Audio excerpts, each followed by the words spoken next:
You have spent years making other people succeed. Picture it.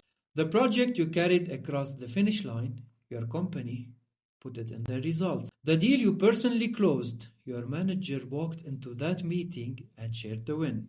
The teams you built up, the problems you solved, the late nights that turned into someone else's win. Now picture the other side. Something with your name on it that keeps going even if you stopped completely showing up tomorrow. For most of us, that side is empty. And I am not here to judge you. I am telling you because I stood exactly there a few years ago. I had become an incredible asset to everyone except myself. So here's the question that changes everything the moment you hear it. If you are this good at building other people's success, imagine what you could build if you pointed even a little of it at your own. And that's what I want to show you today.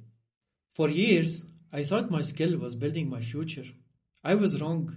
My skill was building someone else's, and I was too good at it to notice. And here's what I mean. I used to believe that getting better at what I do is the same as getting closer to the life I wanted. So I sharpened, I leveled up, I became more valuable every single year. And one day, it hit me. Every bit of skill I built made me a better tool for a machine that was never mine. I was not using my skill to build my future. My skill was using me to build someone else's. And I did not choose that. Nobody chooses that. You just get good at something and no one ever tells you the skill was yours to aim. I could work twice as hard and make the same. The ceiling was always there. More effort, same number. That was the deal. And then later, I found something I did not expect. A different kind of model. One where I help other people make money and I make more. After years of fixed ceiling, this was different. Every person I helped came back as income. Not because I worked more, because the direction changed. I just finally pointed to something that could grow. And in that moment, I understood why I could never unsee. Skill is not the limit. Direction is. You probably believe what I believed, that being excellent is moving you toward your own life.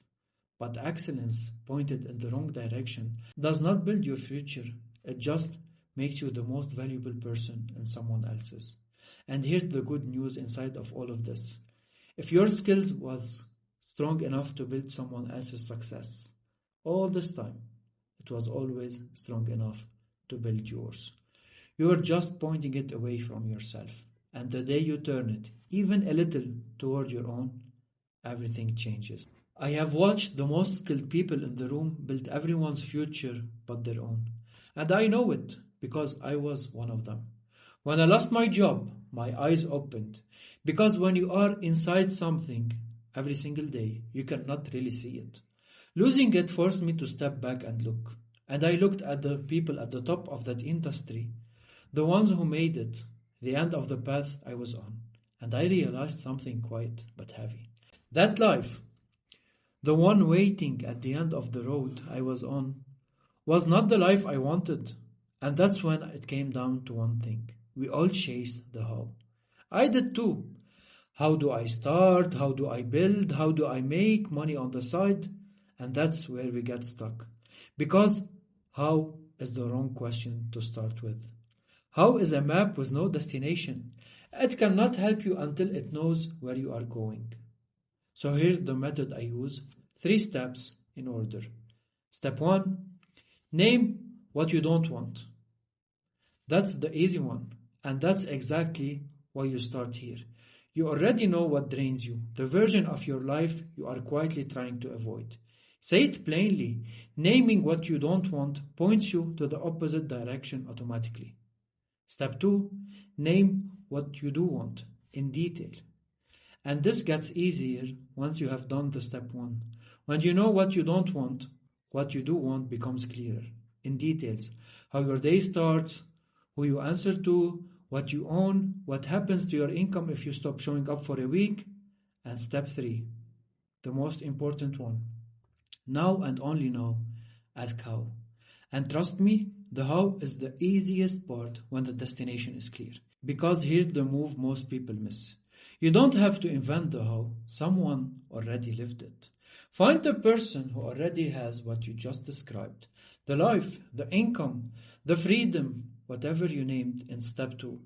Then go and ask them, how did you start? How did you get there? What did the first step actually look like? People think the how is some secret, they have to figure it out alone in the dark. The how is walking around inside people who already did it. Most never ask, they stay stuck guessing when the answer is one honest conversation away. So find someone a few steps ahead and ask. That's the whole how. I know this works because it's exactly what happened to me. My how came in a single phone call. A friend reached out and pointed me toward what he was building. The first thing I did was go straight to the founder of the project, someone 16 years in what he does. And after a few weeks in, I asked him everything. How he started, what the first step actually looked like. That conversation is the reason I do what I do today. And he's one of my closest friends now. We built together.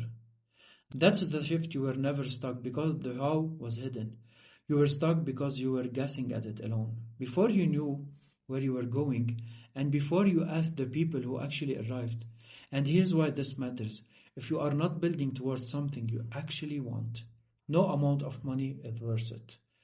So do not start by asking how to build. Start by deciding what you are building toward. Find who already built it. Ask them how, and the skill you already have finally has somewhere to point. At the start, I asked you what you have built that's yours. And for a lot of us, the honest answer was nothing yet. So here's the fix, and it's smaller than you think. You don't need to quit your job to build something of your own. You just need 5%. Because sometimes with life moving on as fast as it does, we forget something. Right now, someone else is deciding what you are worth. Someone else looks at your hours, your effort, your skills, and decide what you should earn for it. And you just accept it and you call it salary and move on. Right now, 100% of your skill goes to them. Every hour, every good idea, every bit of effort pointed at someone else's future. I am not asking you to change that. Keep giving them 95. Show up, do the work, honor the job that funds your life. Stop giving yourself 0. Take 5% of your time, your energy, your skill, and point it home. A few hours a week on the side, quietly toward one thing that's actually yours. 5% feels too small to matter, but 5% pointed in a direction that compounds beat 100% pointed at the ceiling. Because the 95% has a gap, you already know exactly what your time there is worth. The 5% does not. That's the whole difference. One is rented, the other is owned. So this week, do not try to change your life. Just take it back 5% at a time. Give them the 95 like always. And for the first time, give yourself the 5. Because the road to greatness starts with that 5%. So here's where this leaves you. Nothing I said today asks you to walk away from anything. The job stays. The paycheck stays. The only thing that changes is the direction of 5%. You were always a builder. You were just building in one direction. And the day you point even a little of that skill at your own life, everything starts to change. I started down this road a few years ago. And I'm still learning, still growing every single day. That's the part nobody tells you. It does not stop. You just get to do it on something that's finally yours. Earlier, I told you to find someone who has already what you want. And ask them how. Maybe that person is me. Maybe it's someone else. But the goal was never to copy my path. It's to find yours and build it your own way. Because that's the whole shift. You stop being someone who earns and you start becoming someone who owns. So come grow with me and let's build.